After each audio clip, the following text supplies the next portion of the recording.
ini saya ingin memberi 3 petuah rakyat untuk polisi. Oke, saya tidak merasa mewakili rakyat Indonesia, tapi saya yakin apa yang saya katakan di sini cukup mewakili nurani dan harapan rakyat terhadap polisi.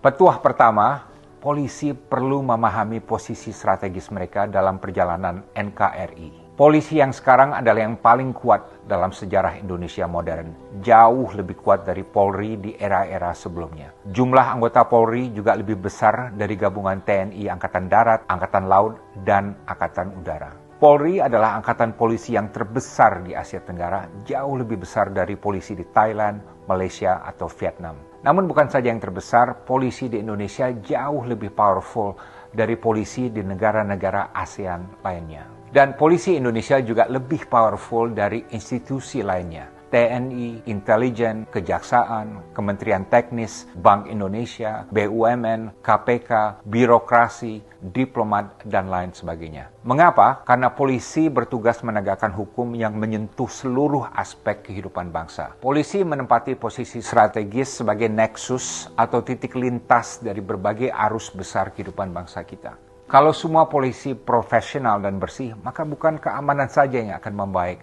namun juga kesejahteraan akan tumbuh, keadilan akan menguat, demokrasi akan semakin mapan, reformasi akan melaju, kepercayaan publik akan naik, dan NKRI akan semakin kuat. Sekali lagi, posisi polisi sebagai nexus dari semua dimensi ini melebihi lembaga lainnya. Saya katakan ini bukan untuk menyanjung polisi, justru untuk mengingatkan bahwa kekuasaan yang sangat besar di tangan mereka ini merupakan tanggung jawab dan beban yang luar biasa beratnya. Dan ini harus membuat polisi menjadi humble dalam mengemban tugas dan selalu introspeksi dan mawas diri. Banyak sekali pelajaran sejarah di mana institusi yang tidak bijak dalam mengembang kekuasaan akan jatuh tersandung.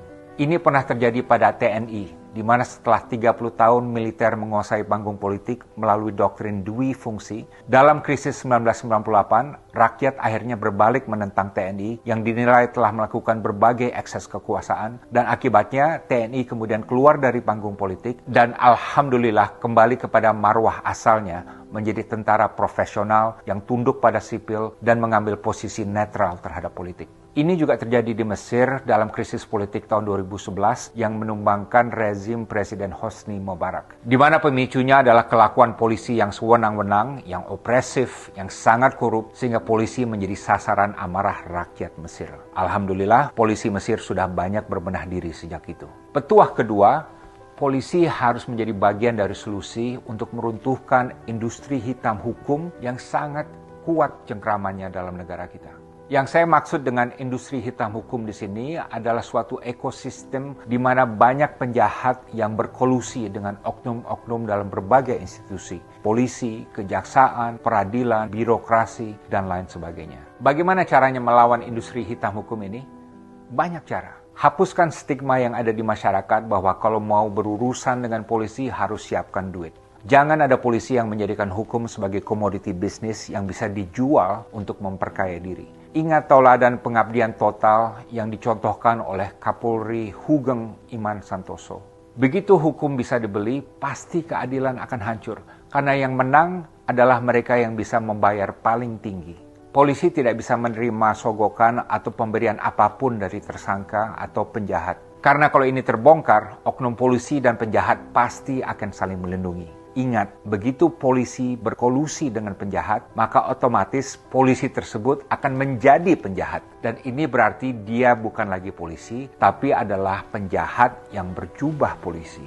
Polisi juga harus mengikis habis praktek korupsi satu unit. Di mana walaupun pemimpin atau anggota dalam satu unit diganti-ganti, namun praktek korupsi dan jual beli hukum terus berlangsung karena merupakan hal yang sudah baku dalam unit tersebut sejak lama. Polisi juga harus mengusut semua kasus sampai tuntas. Jangan kalau ada 10 tersangka misalnya yang diproses hanya 8, sementara sisanya yang 2 dibebaskan oleh oknum yang bisa dibeli. Dalam menangani setiap perkara, tidak boleh ada polisi yang bermain di dua kaki, di mana oknum polisi meminta dan menerima uang dari korban dan juga dari tersangka secara bersamaan. Jangan pula ada polisi yang gemar memelihara kasus untuk jangka waktu yang lama, dengan tujuan oknum polisi tersebut dapat menerima pembayaran dari kedua belah pihak selama mungkin. Polisi juga harus netral dan imun dari politik. Polisi harus peka terhadap politik, tapi tidak boleh berpolitik. Tidak boleh ada polisi yang melobi partai politik untuk mendapatkan promosi jabatan, karena ini pasti akan menimbulkan kolusi yang buruk antara keduanya. Polisi juga harus tegas menepis ajakan parpol manapun untuk membantu mereka dalam kontestasi politik. Singkatnya, mengingat kekuasaannya yang sangat besar, polisi harus netral dan steril terhadap politik. Bersihkan juga sistem rekrut polisi agar 100% berdasarkan meritokrasi. Kalau ada orang yang bersedia membayar ratusan juta, bahkan miliaran rupiah untuk diterima masuk Polri, ini bukan saja tidak wajar, namun juga berbahaya. Karena berarti dia masuk untuk semata-mata mencari kekayaan pribadi, dan seumur karirnya di Polri, dia akan bekerja menjual hukum untuk mencari uang, dan bukan untuk menegakkan hukum dan melawan kejahatan. Peran Propam juga harus dijaga dan bahkan selalu ditingkatkan. Propam itu apa? Propam itu adalah polisinya polisi. Terlepas dari krisis yang menimpa Propam 2 tahun lalu, Propam tetap adalah unit yang paling ditakuti polisi dan umumnya berisi polisi yang cemerlang dan berintegritas. Sistem promosi Polri juga perlu diprioritaskan agar kompetensi dan integritas sama-sama menjadi ukuran utama untuk polisi yang cemerlang. Polisi yang kompeten banyak, tapi polisi yang kompeten dan jujur belum sebanyak itu. Polisi yang mempunyai uang puluhan miliar rupiah dalam rekeningnya, padahal gajinya hanya 20 atau 30 juta rupiah per bulan, ini adalah suatu hal yang tidak wajar. Kecuali ia bisa secara kredibel menjelaskan bahwa hartanya tersebut halal dan dari mana datangnya. Polisi juga harus menerapkan kearifan dalam menegakkan hukum. Polisi harus menjauhkan semua mindset yang otoriter. KUHP yang baru akan berlaku tahun 2026 misalnya, mengandung pasal-pasal yang bisa disalahgunakan sehingga bisa menciptakan situasi sosial yang toksik.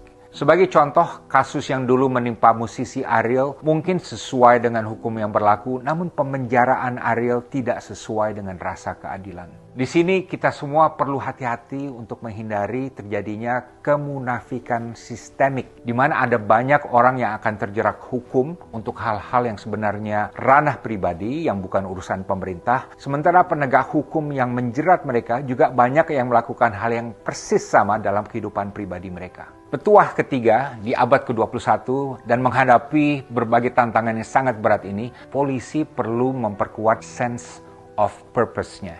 Saya sangat apresiasi program presisi yang diluncurkan oleh Kapolri untuk membenahi Polri. Saya ada usulan tambahan. Sebagai rakyat dan sebagai pembayar pajak, saya menganjurkan agar polisi dapat ditanamkan etos kerja dan jati diri sebagai nation builder. Mengingat posisinya sebagai institusi yang paling strategis menentukan keamanan, keadilan, kesejahteraan, dan demokrasi Indonesia.